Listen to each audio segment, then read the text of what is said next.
price of lumber, or is the subject a little too sensitive still? The subject's not sensitive at all. I mean, you're the one that opened it up with me this morning going, So guess what? 2x4s are back to pre-pandemic prices. I paid $3. I get it. So, Yeah. $3.57 for a 2x4, which is a considerable, and I'm just thinking about this, like we're currently framing out a basement apartment right now.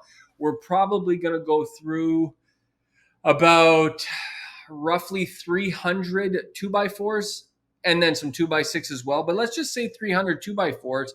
300 times $3.57 is $1,071 in material, versus during the pandemic time, if I would have paid $12, it would have been a stud, which is what it was, $3,600 in material. So that's a huge difference. That's a massive difference, and makes a huge difference for renovation. So I'm curious to see how the renovation sector is going to pick up as the price of lumber comes down, including plywood, which is very affordable if you buy the right product at the right time. But that's for another day. well, I'm doing a renovation here at the office, so I'm going to have to talk to my GC about what he paid for 2x4s and see what's going on in British Columbia here.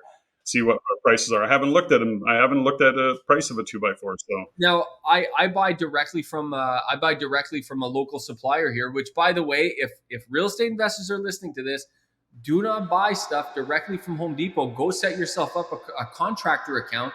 You don't need any minimums or anything like that. And you can buy cash. You don't need to do it on credit or anything, but you will get a 5-10% savings straight off the hop. So, I know right now at Home Depot, the 2x4s are $3.91, I believe.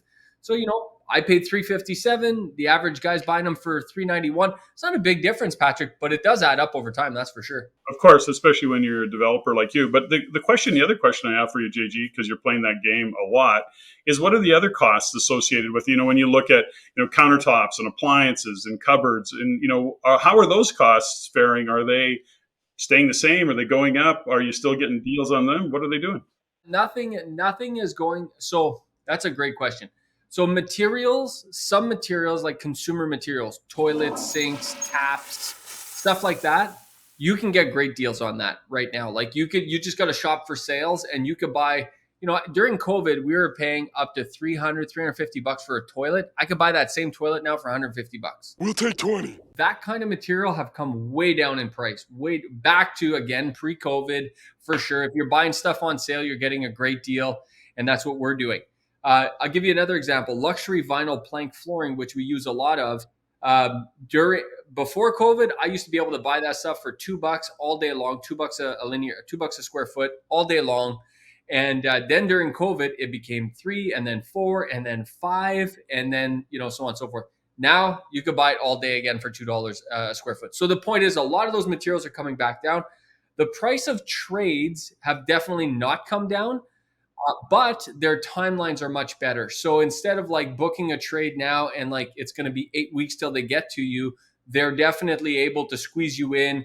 The elasticity of the demand has definitely gotten better, and we're in a much better place from that perspective. Windows is another one. During COVID, Windows went to 16 weeks before you can get your Windows. I'm just in the process. My project manager is actually working out the order right now. We're back down to 4 weeks. We're actually back down to the place where we can go into some of our suppliers and pick up the windows right there on site and go install them same day. So that's the thing. The supply issue seems to have kind of gone away mostly. I happen to notice, because we had to buy some appliances, that appliances are still a little iffy depending on where you go, what you're buying. That appliances seem to be a little bit of lag. You got to pay attention. And I guess it depends on brands and what store you're dealing with. But it's not back to what it once was. But I think it's heading that direction. And for the most part, it's not bad. But I keep hearing that appliances are still a little bit questionable. But even what about, like, for example, shower doors? Because I remember a time where shower doors weren't even available. Are you starting to see that supply start to fill the gap again?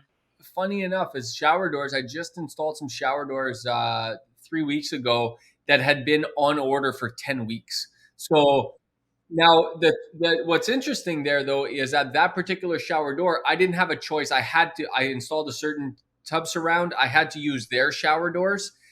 But on the flip side, I did another shower where I did custom shower doors with custom glass.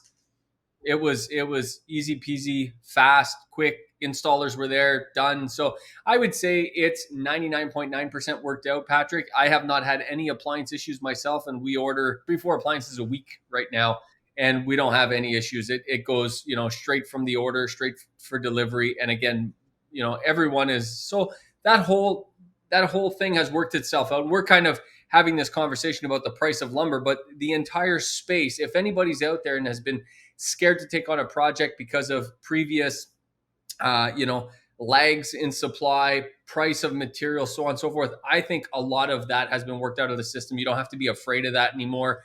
You can take on that project just like you used to be comfortable taking on that project. I think it's largely worked out, Patrick. Price of lumber, done. If you like what you learned here, go to the description below and subscribe for our free Insiders newsletter, where you can also stay up to date for our upcoming events and our courses. If you want to see more stuff like this, click here. If you want to see the entire show, click there.